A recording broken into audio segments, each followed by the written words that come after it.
18장 7절에서 11절까지 말씀, 요한복음 18장 7절에서 11절까지 말씀, 제가 한 절 읽고 여러분이 읽고 같이 교독하도록 하겠습니다. 이에 다시 누구를 찾느냐고 물으신대 그들이 말하되 나사렛 예수라 하거늘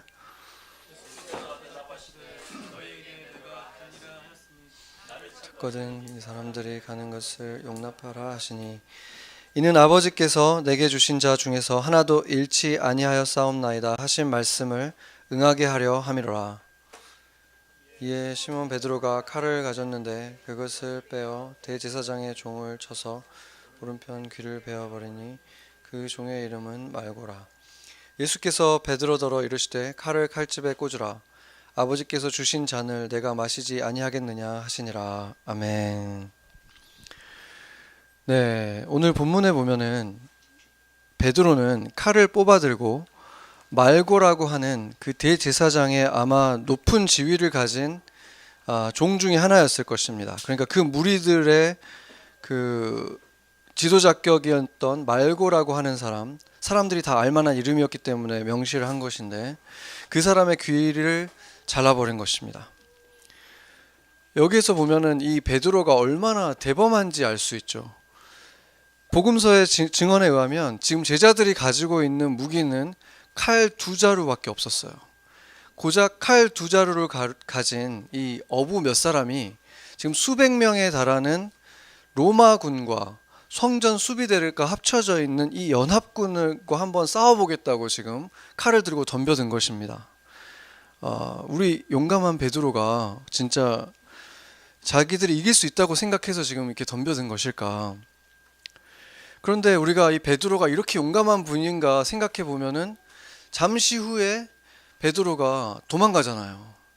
바로 몇 분 후에 도망가고 나중에 그날 저녁에 또 예수님을 3번이나 부인하는 걸 보면 베드로가 그렇게 용감한 사람이 아니라는 걸 알 수 있잖아요. 그렇게 배짱이 좋은 사람이 아니었는데 지금 칼을 빼들고 그 지도자였던 말고의 귀를 자를 수 있었던 그 용기는 그럼 어디서 나온 것인가? 바로 예수님께서 내가 그다 했을 때 그 수백 명의 군인이 말 한마디에 넘어지는 걸 지금 베드로가 봤잖아요. 물론 그 이전에도 예수님이 하시는 많은 행적들을 봤고 지금 눈앞에서 그 군인들이 쓰러지는 걸 봤기 때문에 그분을 믿고 지금 칼을 휘두른 것입니다. 예수님과 함께 있다면 누가 감히 나를 이길 수 있겠는가 이런 생각을 한 거죠. 그런데 그의 예상과는 달리 예수님께서 순순히 자기를 그 군인들에게 내어주고 이 쇠고랑을 차시게 되는 것이 일어났습니다. 그렇게 팔에 쇠고랑을 차고 노예처럼 끌려가는 모습을 봤을 때 베드로가 할 수 있는 것은 도망가는 것밖에는 없었던 것이죠. 마가복음 14장 50절을 보면은 뭐라고 말하냐면 제자들이 다 예수를 버리고 도망가니라 이렇게 말하고 있습니다. 그러니까 베드로뿐만이 아니라 안드레라든지 빌립이라든지 도마라든지 그 모든 제자들이 하나같이 무서워서 줄행랑을 친 거예요. 복음서의 증언에 의하면 어떤 사람은 그 옷을 제대로 안 걸치고 있다가 그 불 곁에서 이렇게 자고 있다가 지금 군인들이 들이닥치니까 옷도 챙겨 입지 못하고 거의 그냥 그 나체로 막 도망갔다고 지금 기록되어 있거든요. 그러니까 군인들을 향해서 칼을 휘둘렀던 그 베드로의 용기, 이 담대함도 온데간도 없이 사라져버린 것입니다.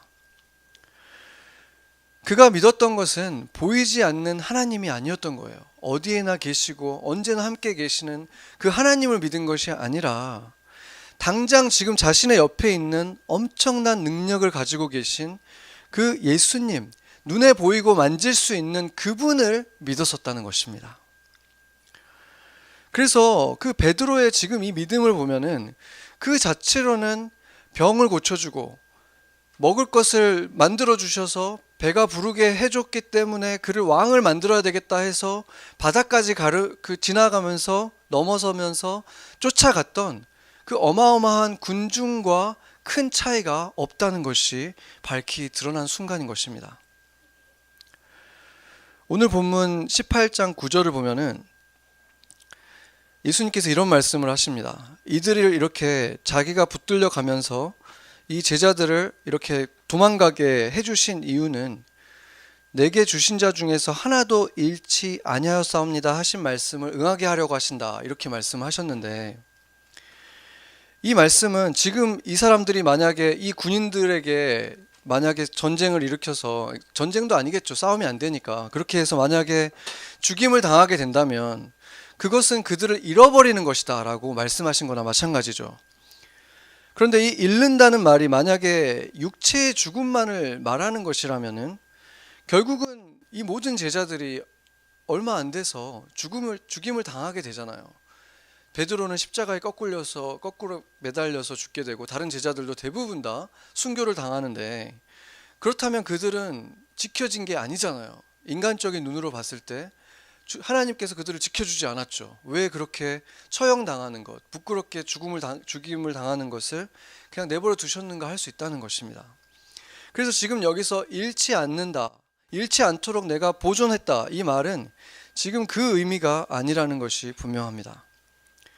그래서 지금 이들이 아직 죽음을 당해서는 안 되는 이유가, 지금 죽음을 당하면 잃어버리는 것이 되기 때문에 지금은 죽임을 당할 수 없고 그래서 도망가야 된다, 이 말은 이들이 아직 영생을 얻을 만한 믿음을 갖고 있지 못하다라는 말을 지금 말하는 것과 마찬가지인 것입니다. 마태복음에서는 그 예수님이 겟세마네에서, 지금 오늘 겟세마네 이 장면이잖아요. 이 장면을 좀 더 디테일하게 말해주고 있는데, 기도하시는 장면을 이제 상세하게 기록하고 있죠. 거기서 예수님이 특별히 다른 모든 제자들과 함께 그 동산에는 와 있었지만, 예수님이 기도하러 가실 때 가장 가까이에 데려간 3명의 제자들이 따로 있었죠. 베드로, 야고보, 요한이었습니다. 이처럼 이 3 제자는 분명히 특권을 누린 거예요. 예수님 가장 가까이에서 기도하시는 것, 소리가 들을 수 있는 거리에 있었거든요. 그뿐만이 아니라 똑같은 이 3명의 제자들은 회당장 야이로의 딸이 죽었다가 살아나는 장면을 목격하는 유일한 제자들이었고, 그뿐만이 아니라 이 3명의 제자가 또 예수님이 그 빛나는 옷을 입고 얼굴이 해처럼 변하는, 예수님의 원래 모습으로 변하는 것을 보고 예수님이 또 모세와 또 엘리야와 함께 대화를 나누는 장면까지 목격하게 된 3명의 제자 또한 또 이 3명이었습니다. 그러니까 12명도 어떤 특권을 가진 제자들이었다고 할 수 있지만, 이 3명은 정말로 특별하게 어떤 특별한 대우를 받았다고 볼 수밖에 없는 거죠. 그러나 우리가 일전에도 생각해 본 것처럼 이 3명이 12명 중에서 특별히 뛰어난 엘리트들이었기 때문에 이들을 예수님께서 가까이 데리고 다닌 것은 아니었다라고 성경이 분명하게 보여줍니다. 왜냐하면 예수님께서 제자들의 믿음에 부족한 거에 대해서 꾸짖으신 때가 여러 차례 있었지만 전체적으로 꾸짖으신 거였죠. 그런데 한 명 한 명 이렇게 꼭 집어가지고 거의 부끄러움을 당할 만큼 이 사탄의 자식아 이렇게 꾸중을 하고, 이 우레의 자식들아, 이렇게 우레의 아들들아, 이렇게 꾸짖은 것은 바로 이 3명이었다는 거예요. 그때 당시에 그 문화는, 우리 동양 사람들이니까 우린 잘 알잖아요. 수치 문화거든요. 이렇게 누군가가 이렇게 꼭 집어가지고 자기에게 수치 주는 거가 견딜 수 없는 것을 느끼는 그런 문화 속에서 그렇게 꼭 집어서 꾸지람을 당한 사람이 이 또 3사람이었다는 거예요. 언제 그들이 꾸지람을 당하냐면, 한 번은 예수님 일행이 갈릴리 쪽에 있다가 그 사마리아를 원래 피해갈 수도 있지만 예수님은 그냥 지나가셨죠. 근데 지나가려고 하다가 그 사마리아 사람들이 못 가게 막은 거예요. 그러니까 이 야고보와 요한이 와가지고, 주님, 우리가 불을 내려가지고 이들을 다 그냥 태워버립시다, 이렇게 얘기한 거예요. 그랬다가 꾸지람을 당한 거죠. 그러니까 그들은 이 소돔과 고모라 같은 이들을 그냥 다 태워버리자고 했다가 예수님에게 크게 꾸짖음을 당한 것입니다.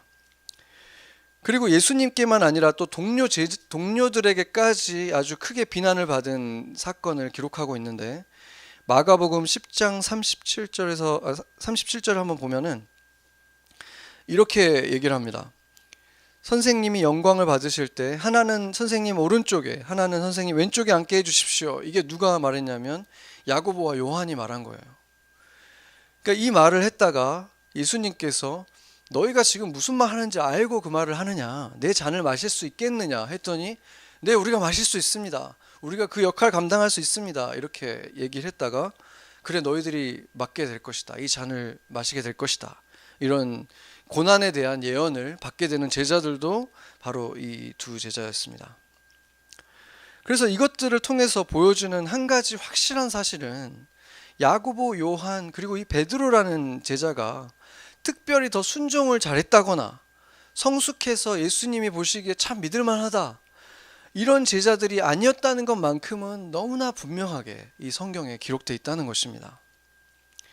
마치 아이의 이름이 담임 선생님 이름에 아주 자주 노트에 자주 등장한다면 그게 말을 잘 들어있었을 가능성보다는 그 반대의 가능성도 충분히 있는 것과 마찬가지인 거죠.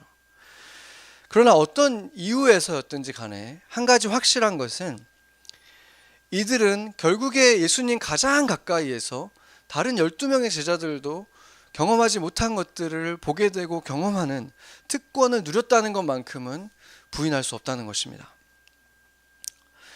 그래서 그 특별히 이 두 명을 보면은 베드로하고 요한을 보면은 베드로는 베드로 전후서를 썼고 또 지금 마가복음이 바로 베드로의 제자인 마가가 쓴 거기 때문에 베드로가 말해준 걸 듣고 썼다고 보거든요. 그렇기 때문에 베드로의 복음서라고도 볼 수 있는 거예요. 그러니까 그리고 요한은 당연히 요한복음, 지금 우리가 보고 있는 요한복음을 썼고 요한 1, 2, 3, 4를 썼고 요한계시록을 썼고, 그랬기 때문에 그들의 그 입지라는 게 얼마나 큰지, 기독교 역사 속에서 그들의 영향력은 어마어마한 것이죠.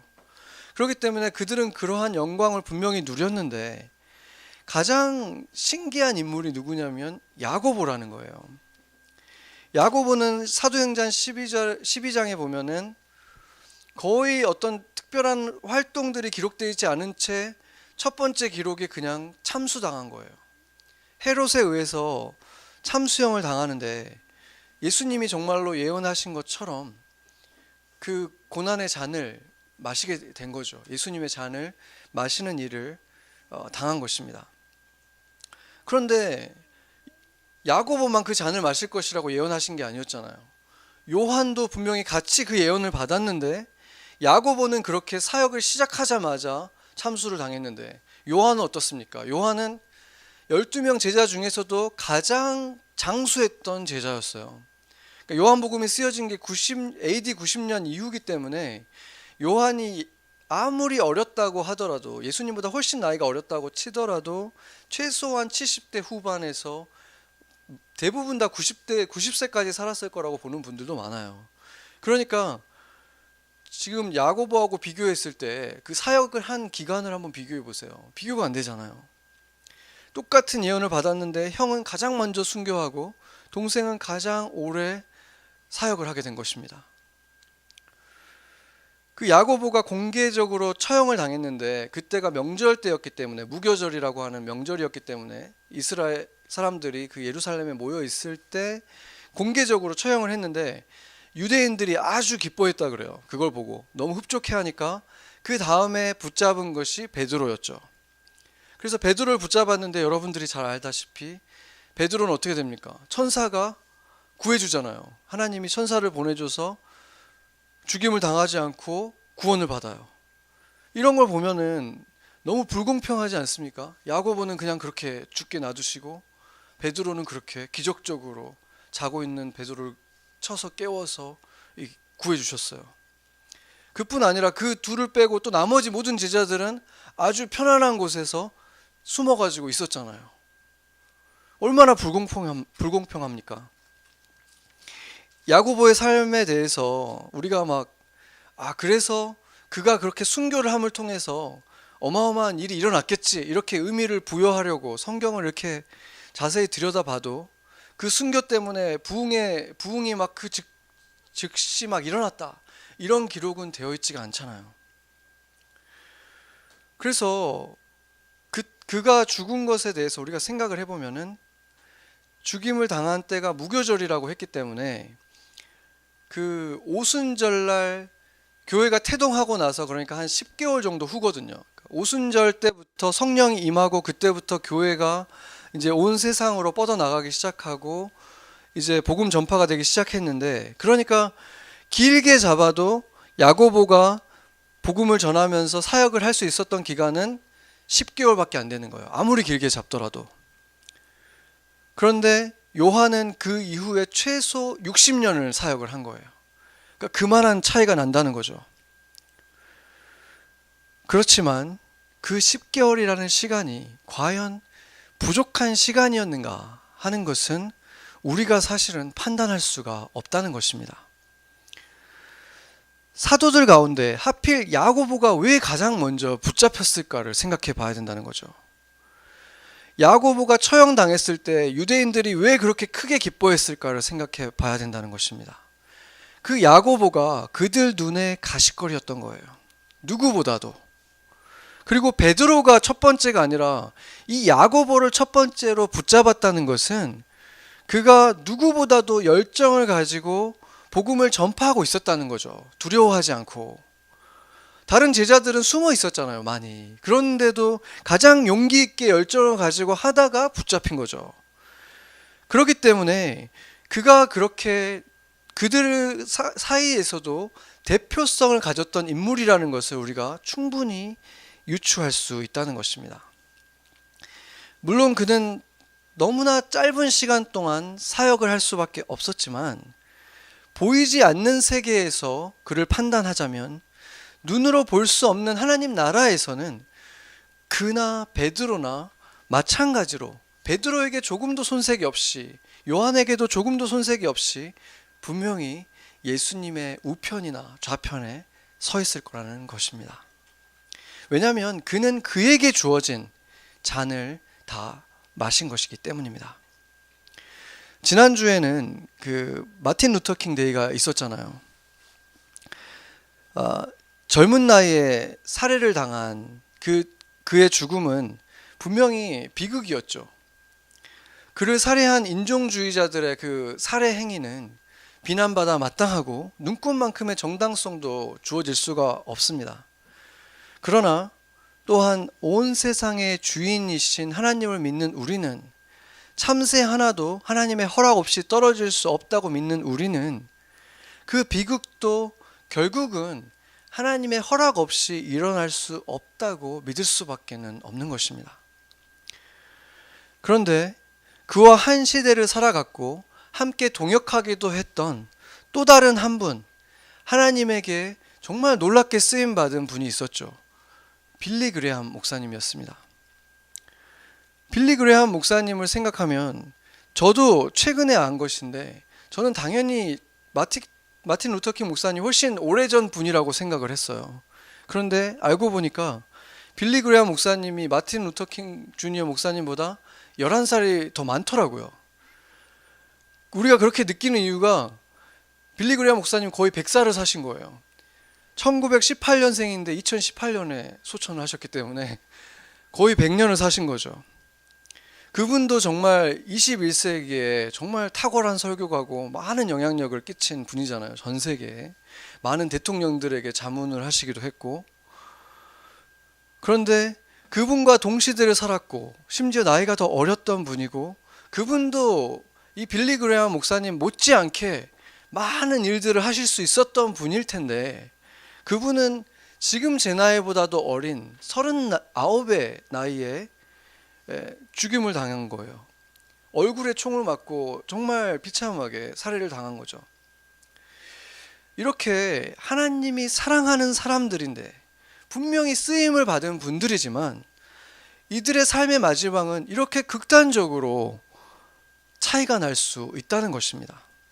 한 사람은 자신의 어린 자식들이 자라는 것도 보지를 못했고, 다른 한 분은 자신의 증손자가 다 커서 어른이 되는 것까지 보는, 우리가 보기에는 너무나 불공평한 그런 삶을 허락받으셨다는 거예요.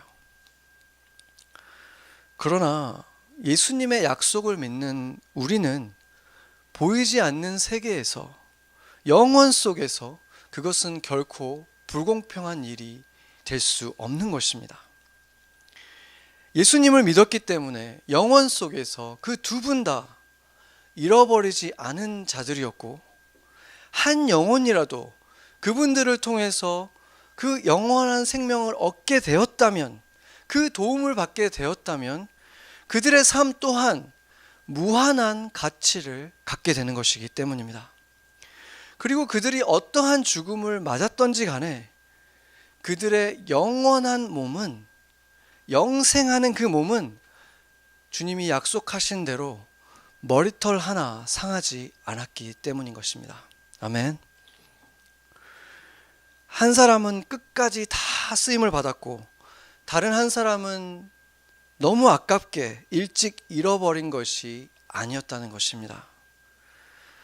마틴 루터킹이란 이름을 모르는 사람이 전 세계에 아무도 없다거나, 그의 설교 몇 문장 들어보지 않았거나 기억하고 있지 않은 사람들이 없을 정도로 인류 역사에 길이길이 기억되는 분위기 때문만이 아니라, 누구든지 그렇게 예수님을 믿고 믿음의 삶을 살아갔다면, 그를 통해서 한 사람이라도 영원한 생명을 누리게 되었다면, 영원을 바라보는 눈을 뜨게 되는데 도움을 주었다면, 그 가치에는 조금도 차이가 있을 수 없기 때문인 것입니다.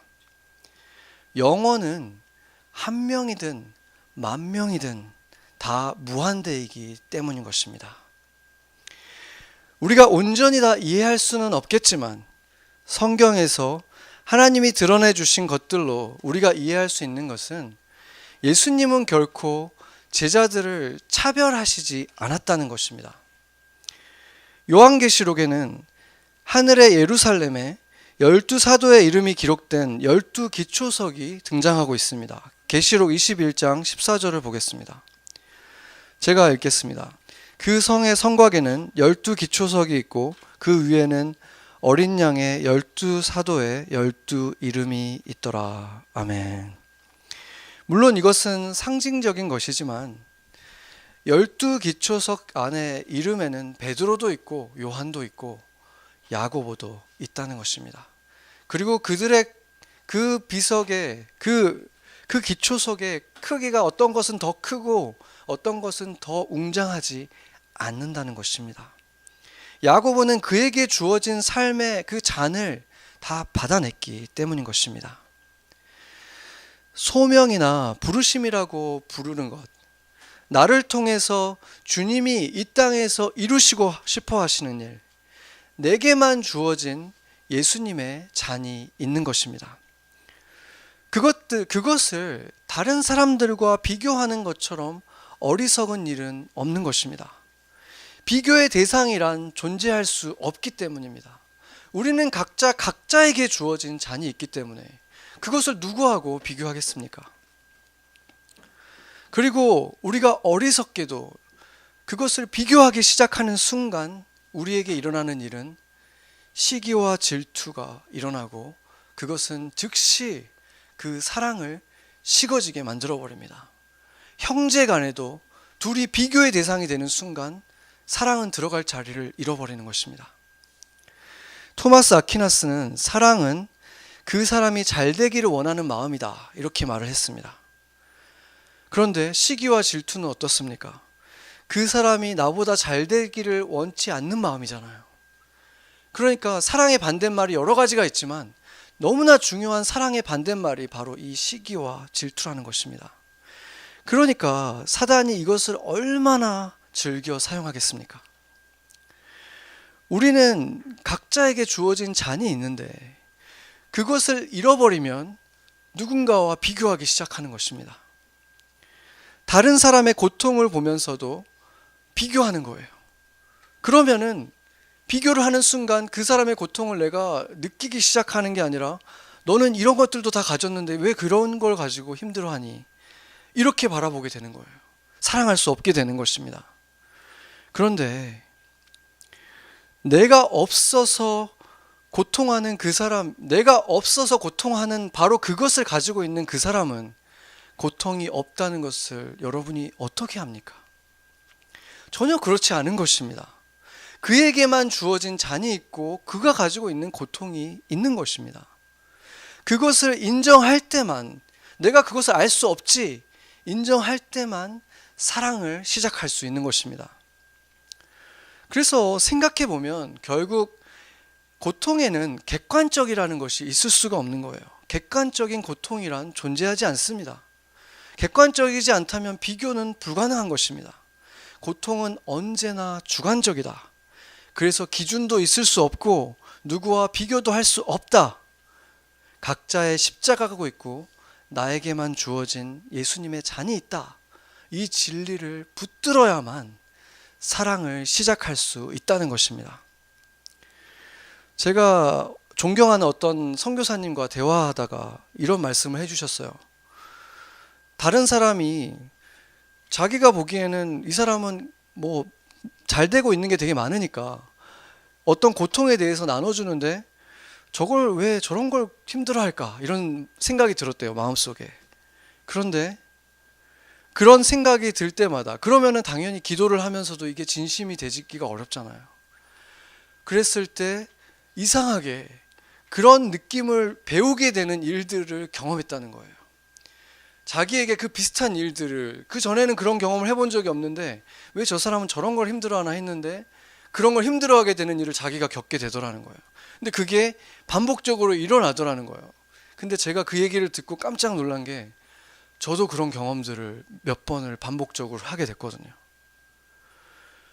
그러고 나서부터 이제 회개하고, 아, 정말 내가 모르는 이 사람의 고통의 크기가 있겠구나. 그러면서 내가 이 아픔을 이해하지 못하지만 정말 하나님 앞에 진심으로 내가 모르는 고통을 이 사람이 겪고 있군요 하면서 마음을 다해서 기도해주고 그 마음을 느끼려고 할 때 그 마음, 그 기도들을 하나님이 원하신다는 것입니다. 그때 그 사람을 사랑할 수 있게 되기 때문입니다. 장수했던 요한의 삶이 야고보의 삶보다 더 쉬운 인생이었다고 우리가 말할 수 있습니까? 그럴 수 없다는 것입니다. 오늘 본문 11절을 보면은 예수님께서 이렇게 말하죠. 예수께서 베드로더러 이르시되 칼을 칼집에 꽂으라. 아버지께서 주신 잔을 내가 마시지 아니하겠느냐 하시니라. 그리고 예수님께서도 내게 맡겨주신, 하나님 아버지께서 내게 맡겨주신 이 잔을 내가 반드시 마실 것이다 라고 말씀하셨는데, 예수님만 그런 것이 아니라 마태복음 20장 23절을 보면은 또 이렇게 말씀하십니다. 너희가 과연 내 잔을 마시려니와 내 좌우편에 앉는 것은 내가 주는 것이 아니라 내 아버지께서 누구를 위하여 예비하셨든지 그들이 얻을 것이니라. 아멘. 이게 무엇을 말합니까? 예수님에게도 예수님께 맡겨진 잔이 있듯이 우리 각자에게도 결국에는 예수님이 나의 잔이라고 말씀해 주신, 너희에게 주님의 고난을 채운다고 지금 바울이 말했던 바로 그 잔들이 있다는 거예요. 그렇다면은 누군가가 우리 주변에 특별히 많은 고난의 삶을 살아가고 있는 것을 바라볼 때, 아, 저 사람은 죄가 많아서 그러나 하는 시선으로 바라보는 것이 얼마나 어리석고 악한 것입니까? 내가 고난의 잔을 받는다면 이것에 대해서 주님께서 나에게 주는 것이다라고 내가 받아들일 수 있는 것이고, 또 반대로 다른 사람들을 바라볼 때도 그렇게 바라봐야 하는 것인데, 그것을 바라보면서 오히려 정죄하는 눈으로 바라보는 것은 너무나 어리석은 것입니다.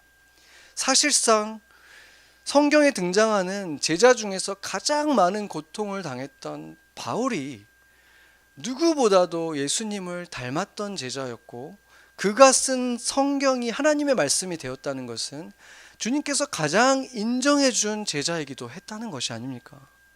그렇기 때문에 예수님의 잔을 받고 있는 우리 주변에 고통받는 사람들을 바라볼 때 우리는 도리어 주님이 저분을 정말 사랑하셔서 정말 가까이 두시려고 하시는구나, 이렇게 바라보는 것이 훨씬 더 올바른 태도가 될 것입니다.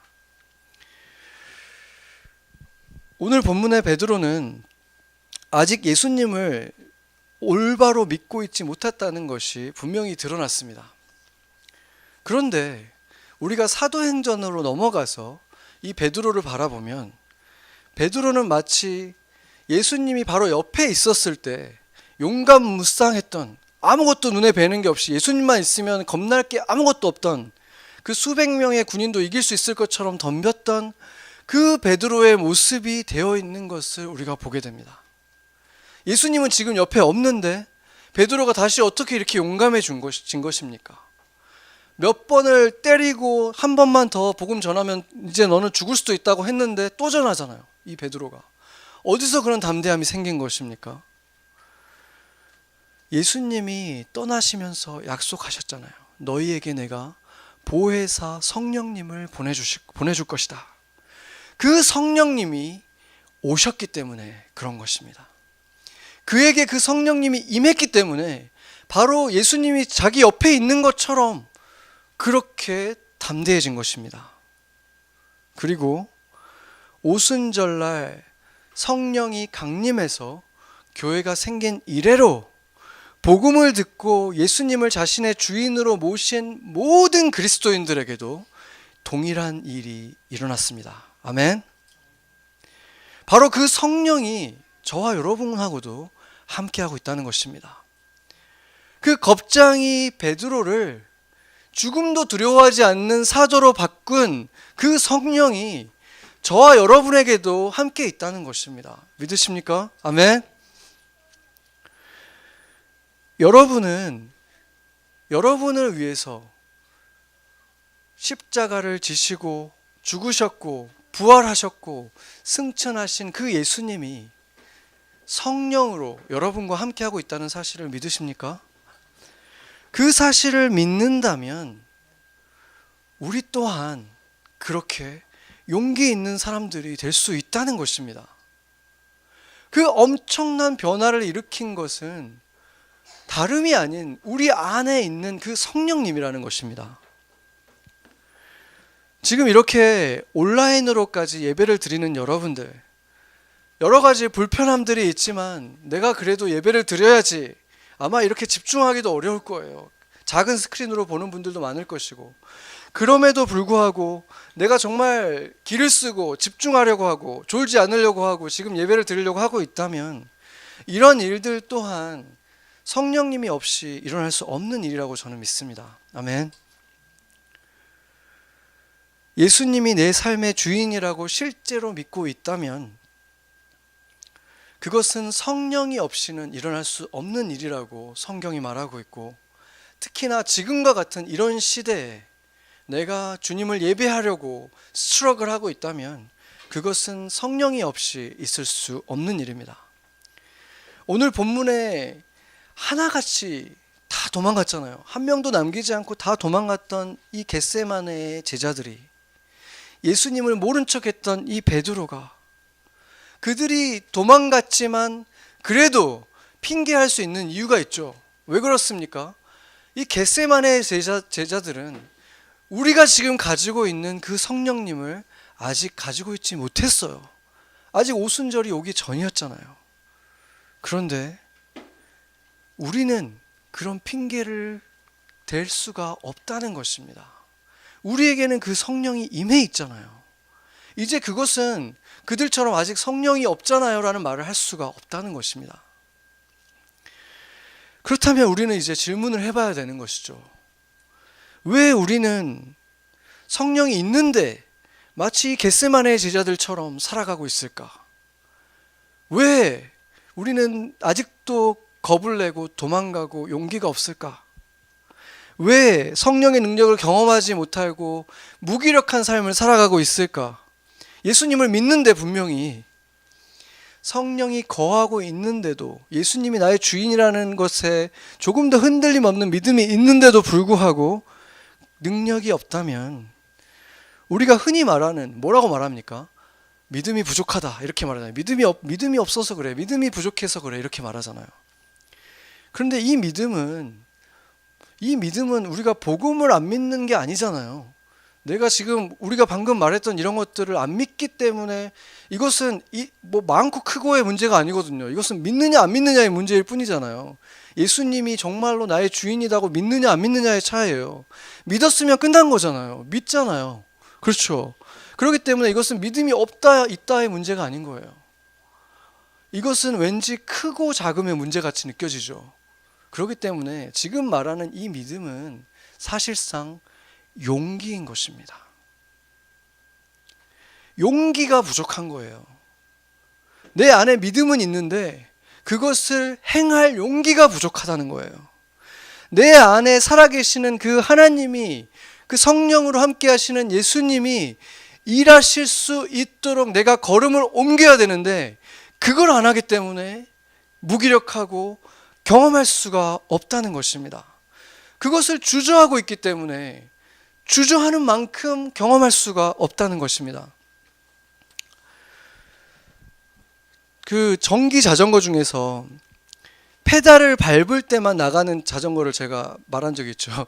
클래스 1이라고 하는 거예요. 그거는 버튼을 눌러서 가는 거는 이제 스쿠터처럼 가는 건데, 그게 아니라 페달을 이렇게 밟을 때만 힘을 보태줘서 나가는 자전거가 있죠.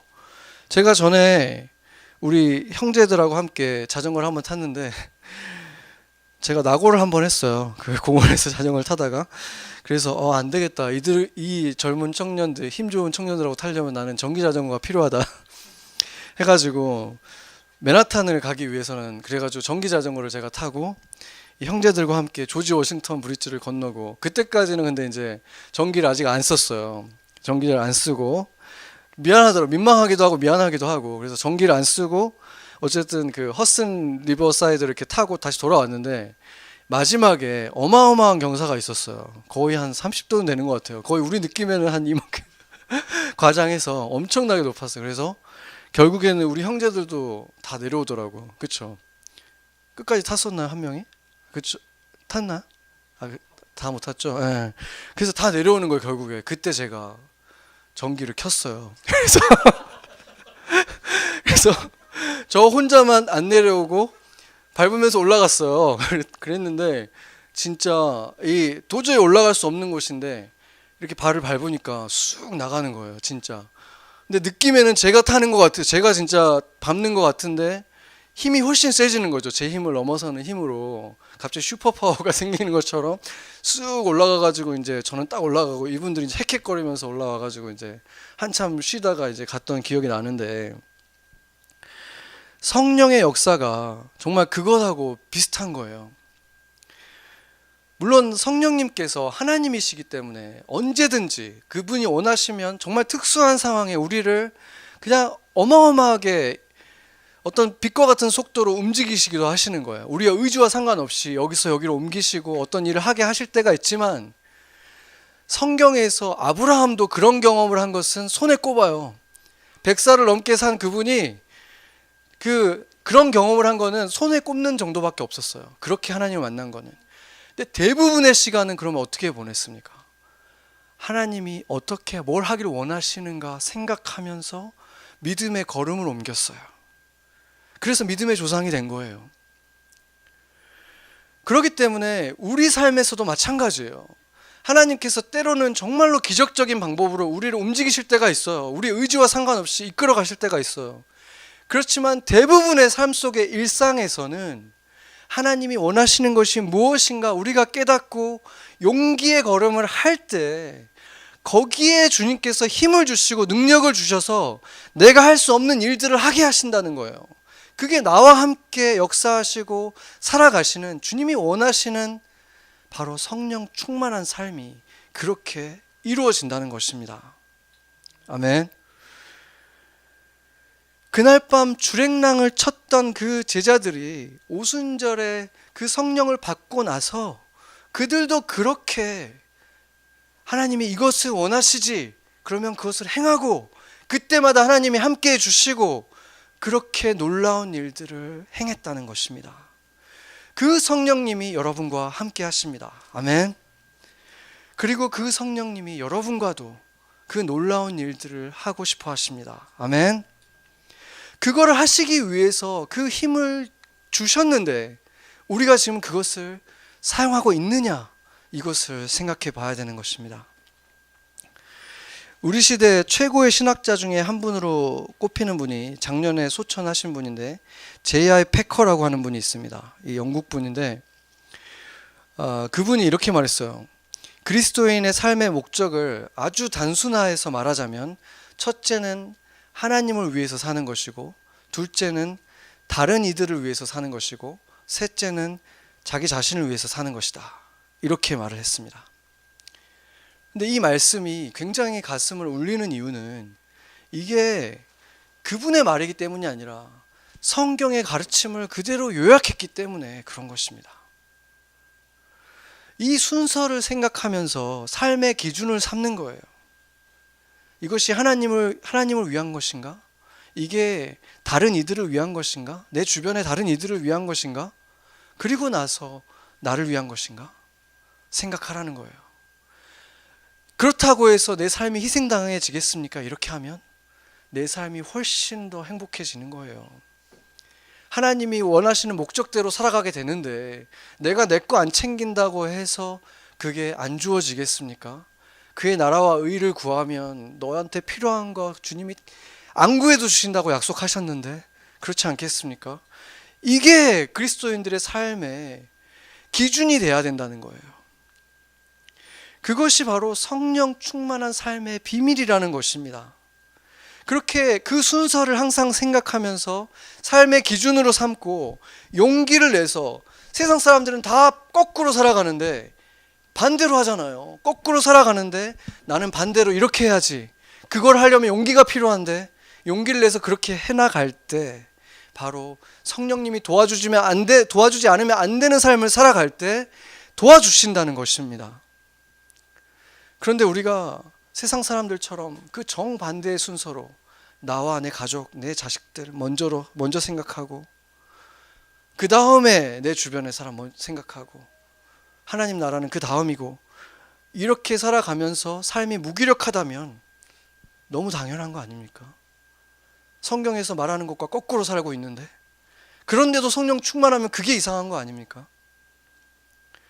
우리가 삶의 기적을 경험할 수 없고 성령 충만하지 못한데 내 삶을 돌아보니까 거꾸로 돼 있었구나 한다면 이제부터는 무엇을 해야 하겠습니까?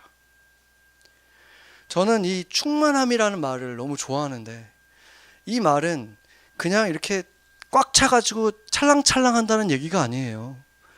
여기서 흘러 넘치고 있다는 거예요.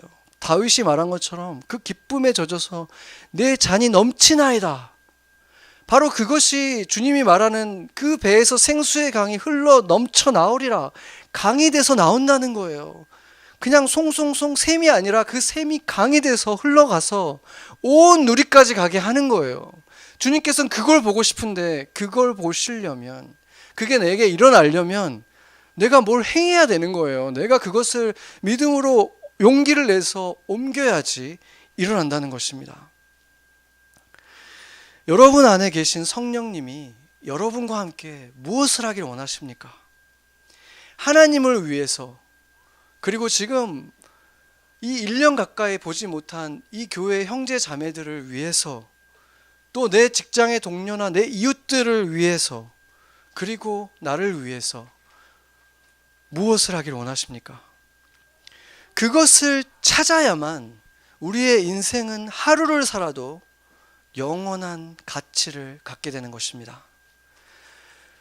그것을 위해서 여러분들이 마셔야만 하는 그 잔은 무엇입니까?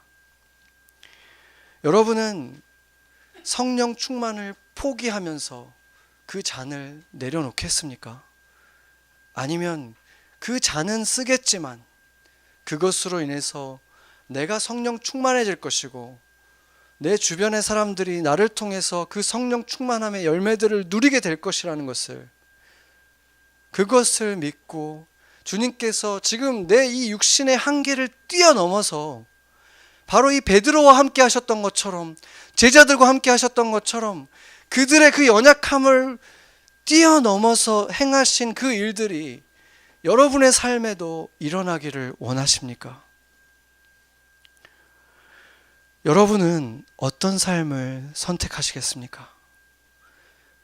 여러분의 한계 속에 갇혀서 나를 우선시하는 삶을, 거꾸로 된 삶을, 그렇게 힘겨워하면서 계속해서 한 번씩 한숨 쉬는 삶을 살아가겠습니까? 아니면 내 한계를 뛰어넘어서 주의 능력으로 산이라도 옮기겠다 하는 그런 능력을 경험하는 삶을 살아가시겠습니까? 제가 성경을 묵상하면서 베드로, 야고보, 요한에 대해서 많이 묵상을 하게 되는데, 그들에게는 뛰어난 것은 없었는데 한 가지 굉장히 특별한 것이 있었어요. 그들이 가지고 있었던 특별함은 믿음이 더 컸던 게 아니었어요. 우리가 본 것처럼 그 믿음의 수준은 그 병을 낫게 해준 것을 보고 감동하고, 그 능력을 보고 감탄해서 이분을 왕을 삼아야 되겠다 했던 그 군중하고 큰 차이가 없었잖아요. 근데 그들은 예수님을 사랑했습니다. 예수님을 정말 사랑했어요. 그게 그들과의 차이점이었습니다. 그들의 가족들보다도 예수를 정말 사랑했어요. 성경을 우리가 자세히 들여다보면 이들이 예수님을 정말 사랑했구나, 이게 그냥 너무 드러나요. 그게 영원한 차이를 만들어낸 것입니다. 유다와 베드로도 차이가 뭐가 있었습니까? 둘 다 그 새 예루살렘이 임해서 예수님이 왕이 되시면 거기서 큰 자리 하나씩 차지하고 싶었던 거는 차이가 없었어요. 그랬잖아요. 높은 자리에 오르고 싶은 야망이 있었던 것에는 차이가 없어요. 그런데 유다는 자기 자신을 위해서 이 예수의 능력을 그냥 이용하고 싶었던 거예요. 이 예수라는 이분을 이용하고 싶었지만, 베드로도 야망은 있었지만, 요한과 야고보도 야망은 있었지만, 이 사람들은 예수님을 사랑했어요. 사랑한 것이 차이였다는 것입니다. 예수님을 진심으로 좋아하고 사랑했기 때문에 영원한 차이를 갖게 된 것입니다. 여러분은 예수님을 사랑하십니까? 그분이 지금 우리에게 나눠주신 그 잔을 우리가 기꺼이 받으시겠습니까? 그것이 사실은 영원한 선물이라는 사실을, 보이지 않는 그 진실을, 예수님의 그 말씀을, 우리에게 해주신 그 말씀을 믿으십니까? 같이 기도하시겠습니다.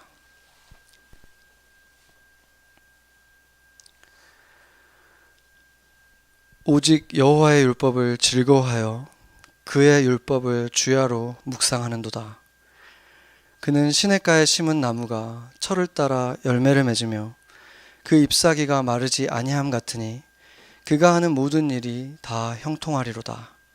악인들은 그렇지 아니하며 오직 바람에 나는 겨와 같도다. 아멘.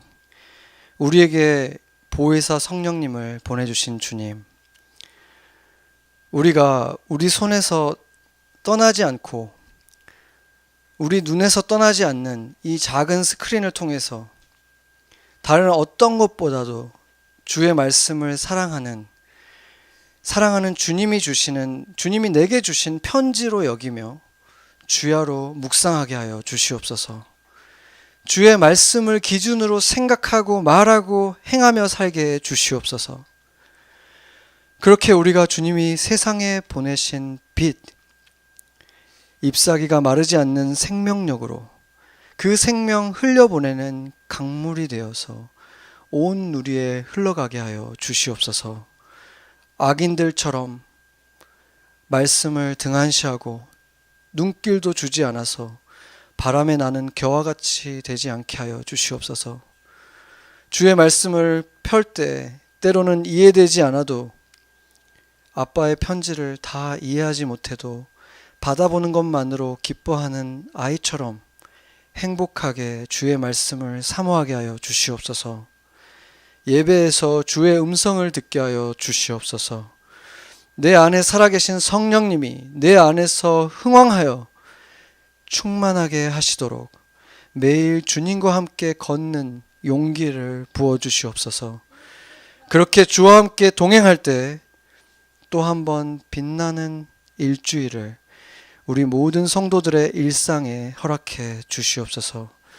우리에게 성령을 보내주시고 성령으로 우리와 끝까지 함께 하시는 예수님의 이름으로 기도합니다. 아멘.